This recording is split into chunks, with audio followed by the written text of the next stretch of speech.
In 1964, at the New York World's Fair, there was one car that caught Joe Amabile's eye. A '65 Ford Mustang Fastback GT, displayed on a rotating platform at Ford's Magic Skyway ride. I was at the 1964-1965 World's Fair. You guys call it middle school now. It was called junior high. They took us there, and I was in the school band at the time. I waited in line because they were bringing the Mustang, and they had the Ford Ram, I guess it was called, if I remember correctly. And I waited in line probably 3 hours to get a ride, and there was a ride they just took you. You didn't drive or anything, and those Mustangs were a Mustang coupe, and I waited like 3 hours to get a ride in this Mustang. And outside, they had the big tower, and with the car spinning around slowly, and it was a red 1965 Mustang Fastback with a white stripe. So I had that car in the back of my mind, and I just started. My wife and talked. I said, my wife and I talked, and I said, you know, if I do a car, you know, restore a car, I think this time I want to do a Mustang. And I set out looking for. At the time, we had a local, kind of like Facebook Marketplace, but it was print. It was called Bargain News in Connecticut, and that's how you found car parts and cars. And so I started looking at the Bargain News. I had a criteria that I wanted a 65, maybe 66, but preferably 65 Mustang Fastback, 289 V8, 4-speed. That was my criteria. Decades later, he owns a '65 Mustang GT. Through research, the Amabile family have found a Mustang that checked all the boxes. Located in New York, about 90 miles south of their home of Woodbury, Connecticut. Kind of tough to find. They were either real basket cases or you know, things that were really bad, or you know, didn't meet all the criteria. And I held out till I got what I wanted. I found one that was up in New York, not too far from our house, but a bit of a ride. And so I got a pickup truck and a tow dolly, a little tow dolly on the back, and her and I took a ride up and went to the guy's yard and house, and there it's at. You know, real high in the front because the motor was in the guy's garage. Hubcaps were missing. Cleated snow tires. They had the original New York registration sticker that was still fairly current for the time. The guy was using it every day in the snow. That was his car, and then he decided he was going to restore it. Took the motor out. Took the transmission was in the trunk, and all ragged stuff in where the gauges were, and you know, seats were all, you know, it was quite a sight. So I made him an offer, he took it, and we loaded it up on the trailer and drove it back home to Connecticut. And we just started taking little baggies and taking it apart and trying to number things and put things in some kind of order. Then I took it to a place in Connecticut, had it sandblasted, which kind of revealed a lot about, you know, the kind of work I was going to have to do to the car. And we just started, you know, I started working on it. My son was very young at the time. But over the years, he did help where he could, but he ended up going in the military. So my son helped some, and a friend of mine, Dana Fox, who now lives in North Carolina, he would come down to the garage and he would also help me. But he also moved away to North Carolina, so it came down to my wife really stepped up and helped me every Sunday afternoon. My mother had a garage in Connecticut that you drove under her house. It's one of those garages that are surrounded by dirt, you know, it was in the ground. Furnace was right there, and even in the coldest winters, it would still be 70 degrees.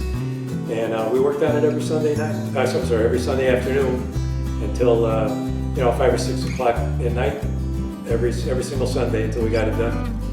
And when we got it done, and we started going to car shows. And when I bought it, I said I wasn't going to go to car shows after, you know, the first couple times showing it, because, you know, I said I'm not going to sit around at these car shows all day. He ended up nicknaming the Mustang Two-Time Sally because few parts seemed to work the first time around, he said. Now restored, the Mustang GT that he has continues its journey to car shows far and wide. And my intention on this car from day one is to kind of make it like it came out of the factory. You know, I mean, I've got every little detail, you know, you could possibly think of you know, that, you know, came from the factory down to the tack and the clock, you know, all the gauges, everything is, you know, the way it came out the day it was come out of the factory. And that was my intention.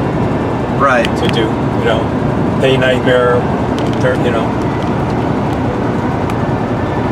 stuff like that. Day and night. Yeah, that's how they did it, you know. As close to what you saw back at the New York World's Fair in '64. That is, yeah. And I saw this car at the World's Fair. You know, they had it up on the pedestal turning, the red Fastback. And it was the first time I saw it, and I was at the World's Fair. It just struck me, you know, and over the years I had a lot of different cars, but the car was always in the back of my mind of, you know, that's the car, if I'm going to do a car. Like I said, I had a lot of different cars, Chevelles, Corvettes, you name it. But in my back of my mind, I always, you know, that's the original AM radio. You know, pretty simple car. I mean, what they had back in the day, crank windows, and, you know, disc brakes though, disc brakes, you know, which I put on actually.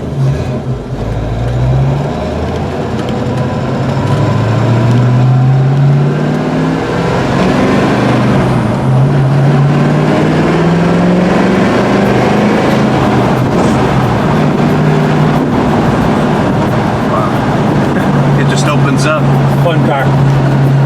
One memorable car show Joe and his wife Pam attended in 2014 was the Klingberg Motor Car Series car show, which featured over 1,000 cars in New Britain, Connecticut. They do a very big show every year, you know, hundreds and hundreds of cars. And we were there, and a gentleman walked around and introduced himself. His name was Joseph Giuliani, and he was the CEO, kind of head guy of the Big E, which anybody from the tri-state area, New York, Massachusetts, Connecticut, knows the Big E. Very, very big fair that they do in September every year, still do it. And he indicated that they wanted to do their first classic car exhibition, they called it. And what it was going to be is every car from steam through fairly new cars and right along. And he said, you know, I'd like to have this car in the show representing a Mustang. And can I have your email? And you know, I gave him the email, and he walked away. And I said to my wife, you know, there are hundreds of cars here. As he goes along in the show, you know, I'm sure he's gonna, you know, see another Mustang or whatever. And I don't think I'm gonna hear from the guy. And sometime later, I did get an email from him with the time and the date of the show. It was late October, and it was Wayne Carini and the guys from Wheeler Dealer. Anybody that watches, you know, at the time, are car guys that watch car shows on TV, and it was the guy that does the restorations, Danny the counting cars. His band was there. He did a thing, and it was, I mean, it was unbelievable. They have a feature there, which was Joey Chitwood cars, where they did the cars that jumped over the ramps and on two wheels and all of that. That was the arena. And we had to drive up the ramp one at a time. Like I said, they started with a steam car, and then the cars through the 30s, the 40s, the 50s, and when they got to the 65 Mustang, I had to drive up this ramp, get out of the car, was interviewed by Carini and the Wheeler Dealer guys, and it wasn't a critique of my car, it was talking about the 65 Mustang. And Wayne Carini, I mean, and they had the guys with those big cameras on their shoulders, and because it was in the Chitwood arena, they had all those big TVs, like when you're at a sporting event, and it was on all the TVs around it. And he just talked about on Friday night how he remembered at the time when the Mustang came in 1965, everybody was down the car showroom at the local Ford dealer watching his car come in, and he talked about, you know, the car, and they just were interviewing Pam, my wife and I, and drove off, and it was just unbelievable. And the other big thing besides doing the car shows was I got a thing. The car happened to be seen somewhere, and you know, when you do these car shows, everybody's taking car pictures of them, and they end up on the internet. And there was a car, hard copy, and it was Mustang, all about Mustang, and a best of type thing.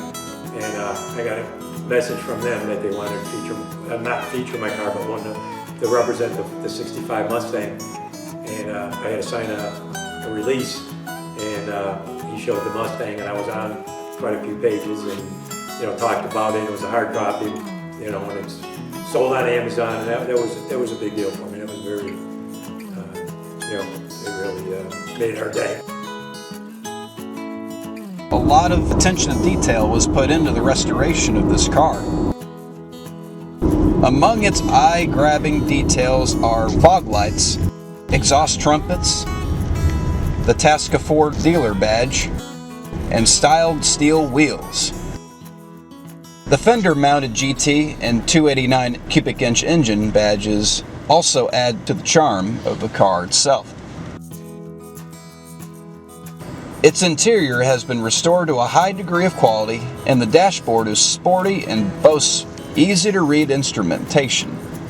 The A-Code 289 engine's original gold tone air cleaner and valve covers were upgraded to the factory optional appearance package, featuring a chrome air cleaner and valve covers.